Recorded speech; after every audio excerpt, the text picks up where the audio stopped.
Hey future doctors, welcome to Dentitionary. Here you will be provided with information for the doctors from the doctors. Today we are going to tell you about the most important topics and questions from the subject biochemistry with the writing pattern of answers from the exam point of view. So let's start without wasting any time. First of all, chapter 1 is not that useful, so we will start with chapter 2, amino acids and proteins. First of all, the long answers. केवल एक long answer आता है इसमें से, classification of proteins and describe the primary structure of proteins in detail. तो इसमें आपको पहले न्यूमरेशन देना है प्रोटीन्स का, जिसमें आपको प्राइमरी सेकेंडरी की दोनों part alpha helix and beta pleated, और उसके बाद टर्शरी एंड क्वाटर्नरी नाम देने हैं. उसके बाद आपको प्राइमरी स्ट्रक्चर डिटेल में समझाना शुरू करना है. पहले उसका एक ओवरव्यू देना है, उसके बाद आपको उसमें बॉन्ड समझाने हैं, दोनों bond peptide and disulphide bonds.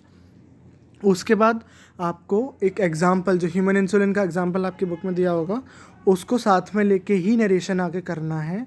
और उसका एक साइक्लिक डायग्राम, जो उसकी जो चेन है पॉलीपेप्टाइड चेन, उसमें जो डिफ्रेंशिएशन हो जाता है एक डाइसल्फाइड बॉन्ड्स के साथ और उसके टूटने के बाद, वो आपको दोनों शो करने पड़ेंगे. शॉर्ट आंसर्स में classification on the basis of nutritional requirements. इसमें आपको अमीनो एसिड्स का जो essential, non essential, semi essential के रिक्वायरमेंट्स हैं, उनके साथ साथ डेफिनेशंस के साथ साथ सारे के सारे एग्जांपल लिखने पड़ते हैं. अगर आपको एक बार को डेफिनेशन नहीं भी आ रही है ना, तो भी आपको एग्जांपल सारे लिखने पड़ेंगे, तभी आपको नंबर मिलेंगे, नहीं तो नहीं मिलेंगे. आइसोइलेक्ट्रिक पॉइंट और पीएच, कभी कभार ये ज़ेटा आयंस के साथ भी पूछा जाता है 4 नंबर्स में, पर जनरली ये 2 to 3 नंबर्स में ही आता है. तो आपको एक ओवरव्यू या एक प्रॉपर डेफिनेशन देनी है, और उसके फॉर्मुलेशन करने के बाद एक एग्जांपल दे देना है छोटा सा. Same for the zeta ion, इसमें आपको पहले डेफिनेशन देनी है आखिर ये होते क्या है, और उसके बाद एक एग्जांपल. ठीक है. ट्रांसएमिनेशन, इसमें जो डेफिनेशन है उसकी जो ट्रांसफ़र होता है उसमें, उसके बारे में थोड़ा सा समझाना है, और ये भी आपको एग्जाम्पल देने के साथ ही नरेट करना है. पेप्टाइड बॉन्ड्स, उनके बारे में समझाना है कि इन दोनों के बीच में कैसे कैसे बनता है, कौन सी चेन बनाता है, क्या करता है, और उसका डेफिनेशन. डीनेचुरेशन ऑफ प्रोटीन्स में भी आपको उसकी डेफिनेशन, उसके बाद उसकी प्रॉपर्टीज़, उसमें क्या क्या होता है, उससे डीनेचुरेशन से आप समझते क्या है, मतलब उसका एक ब्रीफ एक्सप्लेनेशन. उसके बाद उसमें आपको उसके मेथड लिखने होते हैं, जैसे कि हीट कोएगुलेशन, उससे भी डीनेचुरेशन होता है. ओके. फिर आती है एंजाइमोलॉजी. एंजाइमोलॉजी में आपको mode of action of enzymes लिखने हैं, जिसमें लोअरिंग द एक्टिवेशन एनर्जी होता है सबसे पहला. उसके बारे में आपको एक थियोरेटिकल डेफिनेशन देनी है पूरी की पूरी, और थोड़ा सा समझाना है. शॉर्ट आंसर्स में तो कभी मोस्टली एक ही कोई पूछा जाता है, तो जो लोअरिंग एक्शन पोटेंशियल है, एक्टिवेशन एनर्जी है, उसके बारे में, या फिर आपको समझाना पड़ेगा उसमें लॉक एंड की मेथड जो है, या फिर सबस्ट्रेट एंजाइम वाला जो है उसको आपको समझाना पड़ेगा. इन तीनों में से कोई भी एक पूछा जाता है. अगर आपके पास सबस्ट्रेट एंजाइम और या लॉक एंड की मेथड आया, तो आपको प्रॉपर डायग्राम के साथ समझाना पड़ेगा. ज़रूरी नहीं है आपका एकदम डिट्टो डायग्राम हो बुक की तरह, आप अपने हिसाब से भी वो डायग्राम दे सकते हो. एंजाइम इनहिबिशन, इसमें कोई भी एक एंजाइम इनहिबिशन पूछा जाता है, या तो कॉम्पिटिटिव इनहिबिशन होता है, या फिर नॉन कॉम्पिटिटिव इनहिबिशन होता है, या फिर एलोस्टेरिक रेगुलेशन होता है. एलोस्टेरिक रेगुलेशन अगर आता है तो आपको उसमें एलोस्टेरिक एंजाइम्स भी पूरे समझाने पड़ते हैं. एलोस्टेरिक एंजाइम्स आता है तो उसमें आपको एलोस्टेरिक रेगुलेशन भी समझाना पड़ता है. रही बात कॉम्पिटिटिव और नॉन कॉम्पिटिटिव की, कॉम्पिटिटिव में आपको डेफिनेशन और उसके ओवरव्यू और उसके ब्रीफ एक्सप्लेनेशन के साथ एक जो डायग्राम बना हुआ है आपकी बुक में, वो भी देना होता है. नॉन कॉम्पिटिटिव में ऐसा कोई डायग्राम नहीं है, ग्राफ है, पर वो ग्राफ अगर बनाना चाहो तो बना दो, नहीं तो वो इतना इफ़ेक्टिव नहीं होता है टीचर के सामने. तो आपको नॉन कॉम्पिटिटिव बहुत ही ज़्यादा थ्योरेटिकल वे में समझाना पड़ेगा. आप अगर आप गूगल देखते हैं, तो गूगल पे बहुत सारी इमेजेस मिल जाती हैं नॉन कॉम्पिटिटिव एंजाइम्स के एग्जांपल की, तो वो एग्जांपल्स के आप साइकिल्स बना सकते हो उसमें. आइसो एंजाइम्स, इसमें भी आपको डेफिनेशन के साथ साथ उसकी क्लिनिकल इंपॉर्टेंस भी देने पड़ते हैं. चैप्टर 4 भी, उसमें जो एब्जॉर्प्शन और डाइजेशन है कार्बोहाइड्रेट्स का, वो हमारे फिजियो के जो वीडियोस हैं उसमें आपको मिल जाएगा, तो मैं इसमें नहीं बता रहा हूँ. वो भी बहुत इंपॉर्टेंट है, शॉर्ट नोट्स में आते हैं चैप्टर 4 में से. Chapter 5 carbohydrate second part, major metabolic pathways of glucose. इसमें लॉन्ग आंसर में ग्लाइकोलाइसिस आता है, एंड देन मेयरहॉफ पाथवे, इसमें सबसे पहले आपको एक साइकिल बनानी है, उसमें एंजाइम्स के बेसिस पे आपको स्टेप्स डिवाइड करने हैं और उन्हीं स्टेप्स के बेसिस पे आपको स्टेप्स थ्योरेटिकली डिफाइन करने हैं कि किस स्टेप में हो क्या रहा है। ग्लूकोनियोजेनेसिस भी सेम इसी तरह से डिस्क्राइब करी जाती है। ओके, साइकिल के ही सबसे ज़्यादा मार्क्स मिलते हैं क्योंकि वो टीचर्स को बहुत इफेक्टिव लगती है, काफ़ी क्रिएटिव लगती है वो चीज़। और उसके बाद आप जब उसको स्टेप्स में डिवाइड करके स्कीमेटिकली लिखते हो तो वो टीचर को और ज़्यादा इंप्रेसिव लगता है, तो उस तरह से आपको लिखना चाहिए। Same goes for the Cori cycle. Cori cycle एक तरह से रेगुलेशन होता है, तो वो आपको समझानी पड़ती है। साइकिल बना दो तो बहुत अच्छी बात है। उसके बाद आता है ग्लाइकोजन स्टोरेज डिजीज़, जो वॉन गेरिक का होती है जो है उसमें, उसके बेसिस पे आपको पहले समझाना पड़ेगा किस टाइप की डिजीज़ है, क्या होता है इसमें, कॉज क्या है इसका, और उसके बाद इसको ट्रीट कैसे करते हैं और इसका डायग्नोस कैसे करते हैं। साइन एंड सिम्टम्स भी लिखने होते हैं। अगर ये बहुत छोटे में आए हैं 3 या 4 नंबर में, तो इतना सारा नहीं लिखना होता है। एक एक अगर आप थोड़ा थोड़ा भी इसमें एक्सप्लेन करते हो इन हेडिंग्स के अंडर कि कॉजेज़ क्या है, उसकी पहले तो उसके बारे में ओवरव्यू, उसके बाद उसकी कॉजेज़ क्या है, उसमें होता क्या है, साइन एंड सिम्टम्स, उसके बाद उसका ट्रीटमेंट क्या है। ठीक है, मेनली बायोकेमिस्ट्री के व्यू में ही आपको समझाना होता है, यानी कि उसमें हार्मोन्स और किन प्रोटीन्स और अमीनो एसिड्स की कमियों की वजह से ये सब होता है, तो वो आपको समझाना पड़ता है। कार्बोहाइड्रेट्स रहा थर्ड में, रेगुलेशन ऑफ ब्लड ग्लूकोज। इसमें मेनली पूरा चैप्टर डायबिटीज़ मेलाइटिस पे बेस्ड है। तो एक ओवरव्यू देने के बाद आप पहले इसको क्लासीफाई करोगे। क्लासीफाई करने के बाद आप इसमें कॉजेज़ और नॉर्मल वैल्यू से कंपैरिजन उसमें आप बताओगे। उसके बाद बाकी सारी चीज़ें आप इसमें समझाते जाओगे कि साइन एंड सिम्टम्स क्या होती है, फास्टिंग शुगर वैल्यू क्या होती है, इनमें फास्टिंग शुगर आखिर होती क्या है, और उसके बाद इसमें किस में इंसुलिन का क्या होता है, इंसुलिन की कमी या इंसुलिन का ज़्यादा हो जाना वगैरह वगैरह, और उसके बाद इसमें इसका ट्रीटमेंट है क्या क्या, और इनके अगर कॉम्प्लिकेशन सबसे अलग से पूछा जाता है तो आपको वो भी बताने पड़ेंगे प्रॉपरली कि एक्यूट और क्रॉनिक कॉम्प्लिकेशंस होते क्या हैं। कार्बोहाइड्रेट्स फोर्थ जो इसका पार्ट है, मेटाबॉलिक पाथवेज होते हैं, उसमें सबसे मेन है हेक्सोस मेटाफॉस्फेट पाथवे, शंट पाथवे जो होती है, चैम्पी शंट पाथवे। इसकी आपको सेम साइकिल बनानी पड़ेगी, उसको अलग अलग बेसिस ऑन द एंजाइम्स और जो भी उसमें यूज़ हो रहे हैं हार्मोन्स, उसके बेसिस पे डिवाइड करना पड़ेगा। और उसी के बाद आपको एक ओवरव्यू देने के बाद इसके स्टेप्स के अकॉर्डिंग इसको डिस्क्राइब करना पड़ेगा, सेम लाइक अदर साइकिल्स।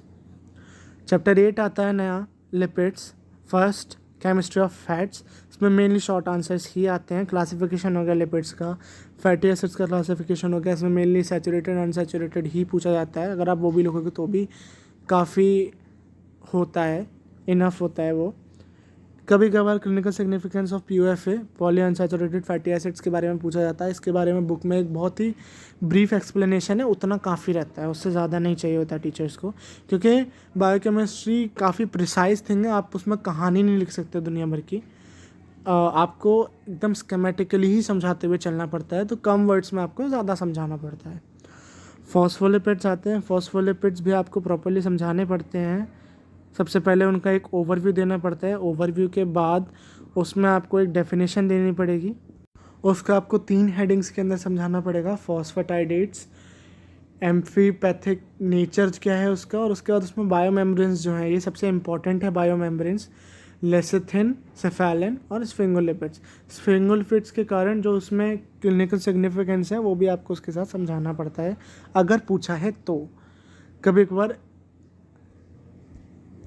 स्फिंगोलिपिडोसिस भी पूछा जाता है, तो वो आपको इसको छोड़ के या इसके कनेक्शन में फॉस्फोलिपिड्स के रिलेट करते हुए ही आपको समझाना पड़ेगा। उसके बाद प्रोस्टाग्लैंडिन्स आते हैं। प्रोस्टाग्लैंडिन्स को भी आपको पहले उसका केमिकल स्ट्रक्चर किस तरह से है थोड़ा सा डिस्क्राइब करना पड़ेगा, एक ओवरव्यू देना पड़ेगा, क्लासिफिकेशन क्या क्या है उसका थोड़ा सा, बहुत थोड़ा सा देना पड़ता है। अगर नहीं भी दोगे तो भी चलता है। फिर बायोसिंथेसिस आती है उसकी, अगर ये 5 नंबर में है तो इतना सारा लिखना पड़ेगा, पर काफ़ी ब्रीफ लिखना है, आपको पूरा एक्सप्लेन नहीं करना है। रेगुलेशन ऑफ सिंथेसिस इसका, बायोलॉजिकल एक्शंस इसके, इतना ही लिखना होता है। ओके, फिर आता है chapter 9 lipids second, metabolism of fatty acids. इसमें लॉन्ग आंसर्स काफ़ी हैं। Beta oxidation of fatty acids, इसमें भी आपको साइकिल बनानी पड़ेगी। साइकिल बनाने के बाद आप इसको on the basis of enzymes जब डिस्क्राइब करोगे, उसके बाद आप आगे की चीज़ें इसमें लिखोगे, और ये भी बाकी साइकिल्स की तरह ही एक्सप्लेन होगी। पर इसमें एक चीज़ ऐड हो जाती है, इसमें आपको एनर्जेटिक्स लिखने पड़ते हैं पूरे अच्छी तरह डिस्क्राइब करके, उनके बारे जो मेथड है एनर्जेटिक्स प्रॉपरली लिखने पड़ेंगे। उसके बाद इसमें आता है fatty liver and lipotropic factors जो हैं उसके। तो फैटी लिवर, सबसे पहले फैटी लिवर होता क्या है उसको डिफ़ाइन करना पड़ेगा आपको। डिफ़ाइन करने के बाद कॉजेस उसके लिखना पड़ेंगे कि कॉजेस क्या क्या होते हैं। उसके बाद उसके प्रोग्रेसिस से क्या होता है, सेरोसिस जो होता है वो लिखना पड़ेगा। उसके बाद जो लिपोट्रोपिक फैक्टर है, सेरोसिस आपको इतना ज़्यादा नहीं समझाना होता है, उसमें बहुत जनरल टर्म की तरह देना होता है, जनरली बहुत जनरली डेफिनेशन, और उसके बाद थोड़ा सा ओवरव्यू और ख़त्म। फिर आते लिपोट्रोपिक फैक्टर्स। लिपोट्रोपिक फैक्टर्स के बाद आपको 2 डायग्राम आपके बुक में दिए होंगे, लिवर एडिपोज टिश्यू एक्सिस और कॉजेज ऑफ फैटी लिवर। ये आपको दोनों बनाने पड़ते हैं। आप इसका एक स्कीमेटिक डायग्राम बनाओगे तो भी चलता है, आपको ज़रूरी नहीं है एकदम डिट्टो डायग्राम अपनी बुक की तरह बनाओ, बस समझ में आना चाहिए टीचर के। उसके बाद कीटोजेनेसिस। कीटोजेनेसिस यानी कि मेटाबॉलिज्म ऑफ कीटोन बॉडीज़ जो होता है, वो भी आपको साइकिल बनाने के बाद उसको जो उसके 5 स्टेप्स में वो डिवाइड होता है, उसमें डिवाइड करने के बाद आपको हर एक स्टेप समझाना पड़ता है, और उसके बाद आपको उसमें कीटोलाइसिस समझाना पड़ता है। फिर आता है कीटोसिस। कीटोसिस में आपको कॉजेस, रेगुलेशन, और रेगुलेशन में भी उनके जो 3 लेवल हैं, उसके बाद उसमें क्या क्या क्लिनिकल सिग्निफिकेंसेस और कॉन्सिक्वेंसेस हो जाते हैं। फिर उसके बाद उसका डायग्नोसिस और मैनेजमेंट। ये पूरा आपको आपकी बुक में बहुत काफ़ी डेफिनेशंस हैं और उनको बहुत ब्रीफ डिस्क्रिप्शन में समझाना होता है, ज़्यादा नहीं लिखना होता है। अगर ये 10 नंबर का है तो कम से कम आपको 10 पेज भरने पड़ेंगे प्रॉपर, हर एक पेज पे एक एक प्रॉपरली समझाना पड़ेगा। शॉर्ट आंसर्स आते हैं, डाइजेशन ऑफ लिपिड्स इसमें, और एब्जॉर्प्शन ऑफ लिपिड्स। ये भी आपकी बुक में काफ़ी अच्छी तरह दिया हुआ होगा। इसको आपको जनरल टर्म्स में ही समझाना है, जिस तरह से आप बचपन से समझाते आ रहे हैं कि डाइजेशन और एब्जॉर्प्शन किधर कहाँ कैसे होता है। ओके,